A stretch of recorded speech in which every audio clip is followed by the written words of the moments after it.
तभी वहाँ पर सीचैन आ जाते हैं और कहते हैं कि मुझे सब कुछ पता चल चुका है। जो सुनते ही वुचान और वांग जी सीचैन के पास जाते हैं और उन्हें ग्रीट करते हैं। सीचैन वुचान से कहते हैं कि मैंने ही वांग जी को तुम्हें यहाँ लाने को कहा था। जब तक इस मामले का पर्दाफाश नहीं होता राजकुमार वी, तुम यहाँ रह सकते हो। जब तक मैं यहाँ हूँ वो तुम्हें ढूंढने यहाँ आने की हिम्मत नहीं करेंगे। ये सुनते ही वुचान सीचैन से कहता है, ये वुजुन, क्या मैं जान सकता हूँ कि कुलपुंगनी की लाश कहाँ है? सीचैन कहते हैं कई योद्धा पहले ही कुलपुंगनी की लाश देख चुके हैं। इस वक्त लाश हसंग के पास है, लेकिन मैंने कुछ भरोसेमंद को वहाँ भेजा है। ये सुनते ही वुचान घबराते हुए सीचैन से पूछता है, महंगा का रिएक्शन कैसा था? वांग जी कहता है, बिल्कुल शांत। सीचैन कहते हैं, महंगा ने ये कहा है कि वो इस मामले के तह तक जाएगा और गुनहगार को सजा जरूर मिलेगी। और कहते हैं, लेकिन अब भी होश में आ गया है, तो वांग जी अब तुम्हें जल्दी ही कुछ करना होगा। वांग जी हाँ कहता है। सीचैन कहते हैं, मुझे तुम पर पूरा भरोसा है। तभी वांग जी सीचैन से पूछता है, भैया क्या वाकई में कुलपुंगनी का सर महंगाओ के पास है? सीचैन हैरान होते हुए कहते हैं, क्या तुमने देखा है? वांग जी कहता है, फिर वुचान ने देखा है। ये बात सुनकर सीचैन हैरान हो जाते हैं और वांग जी से पूछते हैं, क्या तुम्हें राजकुमार वी पर भरोसा है? वांग जी तुरंत हाँ कहता है। सीचैन पूछते हैं, और महंगाओ पर? वांग जी कहता है, वो झूठा है। जब बातें सुनते ही सीचैन को वांग जी पर थोड़ा सा गुस्सा आ जाता है। वो गुस्से में वांग जी से कहते हैं, वांग जी तुम कैसे तय कर सकते हो कि कौन झूठा है और सच्चा है? कुलपुंगनी का सर महंगाओ के पास है, ये ना ही तो मैंने अपनी आंखों से देखा है और ना ही तो तुमने। हम किसी को कितना जानते हैं ये इस बात पर तय होता है कि हम उस पर कितना भरोसा करते हैं। तुम राजकुमार वी को जानते हो इसलिए उस पर भरोसा करते हो, वैसे ही मैं महंगाओ को जानता हूँ इसलिए मुझे उस पर यकीन है। तुम अपने दोस्त पर भरोसा कर सकते हो, तो क्या मैं अपने दोस्त पर भरोसा नहीं कर सकता? वांग जी इसमें कुछ नहीं कहता और इस सिचुएशन को देखते हुए वुचान सीचैन को शांत करते हुए उन्हें रोकता है। सीचैन वुचान से कहते हैं, चिंता मत करो राजकुमार वी, जब तक पूरा सच सामने नहीं आ जाता मैं किसी की तरफदारी नहीं करूँगा और न ही तुम्हारे बारे में किसी को बताऊंगा। नहीं तो मैं वांग जी को तुम्हें यहाँ लाने को क्यों कहता? वुचान सीचैन का शुक्रिया कहता है, ये कहकर कि उन्होंने उसे सच साबित करने का एक मौका दिया है। वुचान सीचैन से कहता है, कुलपुंगनी का सर वाकई उस गुप्त कमरे में था, मैंने खुद अपनी आंखों से देखा था और ये बात 100% सच है। और मैंने वहाँ वो सर नहीं बल्कि और भी चीजें देखी, शायद हो सकता है कि वो सबूत के तौर पर काम आ जाए। सीचैन कहते हैं, राजकुमार वी, हो सकता है कि तुमने जो कुछ भी देखा वो सच हो, लेकिन तुम उसे साबित नहीं कर पाओगे क्योंकि तुमने वो उसी गुप्त कमरे में देखी थी। वुचान कहता है, आपने सही कहा, तो क्यों ना हम किसी अलग तरह से कोशिश करें? कुलपुंगनी की मौत नफरत हावी होने की वजह से हुई थी, लेकिन कुलपुंगनैन आपने कभी ये नहीं सोचा कि उनकी मौत अचानक कैसे हो गई? उस आत्मा की करतूतें एक वजह हो सकती है, लेकिन आपने कभी ये नहीं सोचा कि इसके पीछे दूसरी वजह भी हो सकती है। सीचैन हैरान होते वुचान से पूछते हैं, तो तुम्हारे ख्याल से ये दूसरी वजह क्या हो सकती है? वुचान कहता है, आपका जादुई संगीत। सीचैन कहते हैं, राजकुमार वी, क्या तुम जानते हो ये संगीत मैंने उसे खुद सिखाया था। वुचान कहता है, तो फिर कुलपुंगनैन, क्या आप सुनकर बता सकते हैं कि संगीत में कोई बदलाव तो नहीं हुआ है? अब वुचान उसी धुन को अपने बांसुरी में बजाता है जो सीचैन और वांग जी दोनों ध्यान से सुन रहे होते हैं। वुचान उस धुन को बजाने के बाद सीचैन से कहता है, ये वही मधुर धुन है ना जो आपने महंगाओ को सिखाई थी?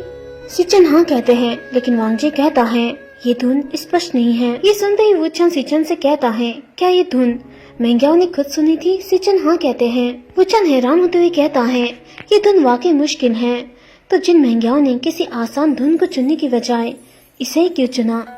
सीचैन कहते हैं, क्योंकि मैंने उसे कहा था भले ये धुन सीखने में मुश्किल है लेकिन असर बेहतर होगा। हमारा संगीत सीखना आसान नहीं। और वुचान से कहते हैं, राजकुमार वी, तुम भी इसे बजाते वक्त चूक गए। वुचान हैरान होते हुए कहता है, क्या मुझसे कोई गलती हो गई? वांग जी कहता है, एक टुकड़ा गलत था। वुचान हैरान हो जाता है और कहता है, गलत? और उस पल को याद करता है जब उसने यही धुन महंगाओ को बजाते हुए सुना था, जहाँ महंगाओ की धुन बजाते ही कुलपुंगनी को कुछ होने लगता है। और इस पल को याद करते ही वुचान को सब कुछ समझ आ जाता है और कहता है, इसका मतलब? वांग जी घबराते हुए कहता है, वी क्या हुआ? वुचान कहता है, तुमने सही कहा, ये गलत है। और सीचैन से कहता है, लेकिन गलती मुझसे नहीं हुई है कुलप्रमुख, बल्कि महंगाओ से हुई है। जब मैं अतीत में गया था तो मैंने यही धुन उसे बजाते हुए सुना था, उसने यही धुन बजाई थी। कसम खा के कहता हूँ, मैंने वही धुन अभी दोहराई है। जो बातें सुनकर सीचन और वांग जी दोनों ही शॉक्ड हो जाते हैं। सीचन हैरान होते हुए कहते हैं, मेंग्याओ से सीखने में गलती हुई, ये तो नामुमकिन है। वुचान कहता है, आपने सही कहा, मेंग्याओ बहुत चालाक है और उसकी याददाश्त बहुत तेज है, तो वे धुन कैसे भूल सकता है? हो सकता है कि जानबूझकर ऐसा क्या हो। ये बातें सुनकर सीचन हैरान हो जाते हैं। वुचान कहता है, मैं वो धुन फिर से बजाता हूँ और इस बार तुम दोनों उस हिस्से को ध्यान से सुनना जो तुम्हारे मुताबिक गलत है। ये कहकर वुचान फिर से उस धुन को बजाने लगता है और सीचन और वांग जी ध्यान से उस धुन को सुनने लगते हैं। और धुन सुनते सुनते वांग जी अचानक से कहता है, रुक जाओ। वुचान रुक जाता है। सीचन हैरान होते हुए कहते हैं, फिर से वही गलती। वुचान कहता है, जैसे मैंने सोचा था, लेकिन मुझे ये सब बिल्कुल भी गलत नहीं लगा। सीचन कहते हैं, संगीत मिलता जुलता है, लेकिन ये मेरी धुन का हिस्सा नहीं। ये कहते ही सीचन वांग जी और वुचान को अपने साथ पुस्तकालय ले जाते हैं। वहाँ पहुँचते ही वुचान सीचन से पूछता है, कुल प्रमुख लैन, क्या हमें यहाँ पर उस संगीत का स्रोत मिल सकता है? सीचन कहते हैं, यहाँ नहीं।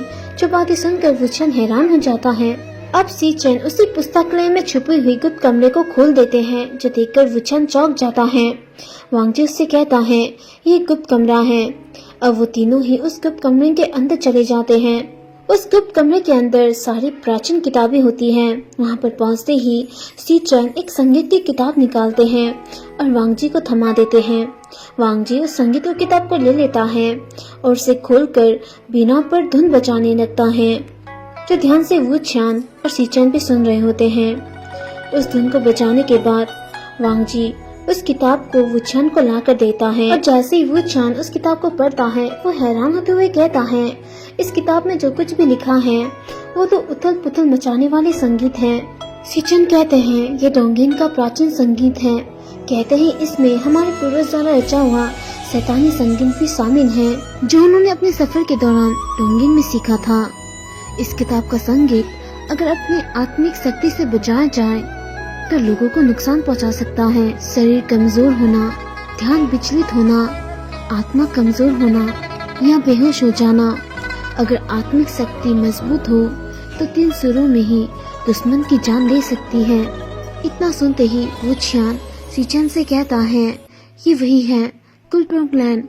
क्या कोई ऐसी धुन है जो किसी के मन की शांति छीन ले, उसे बहुत गुस्सा दिलाए, उसे चिड़चिड़ा बना दे, ऐसे कि उसे तुरंत गुस्सा आने लगे? सीचन हैरान होते हुए कहते हैं, होनी तो चाहिए। वुचान कहता है, किसी की जान लेने के लिए सिर्फ 3 सुरें काफी हैं। मेंग्याओ ने यकीनन इतना खतरनाक संगीत तो नहीं चुना होगा, लेकिन मेंग्याओ ने कुलप्रमुख को शांत करने का बहाना बनाकर आपको संगीत सिखाने के लिए मना लिया, ताकि अगले 3 महीने लगातार ये धुन धीमे जहर की तरह काम करे। और हैरान होते हुए कहता है, ये धुन आपके संगीत का हिस्सा नहीं है,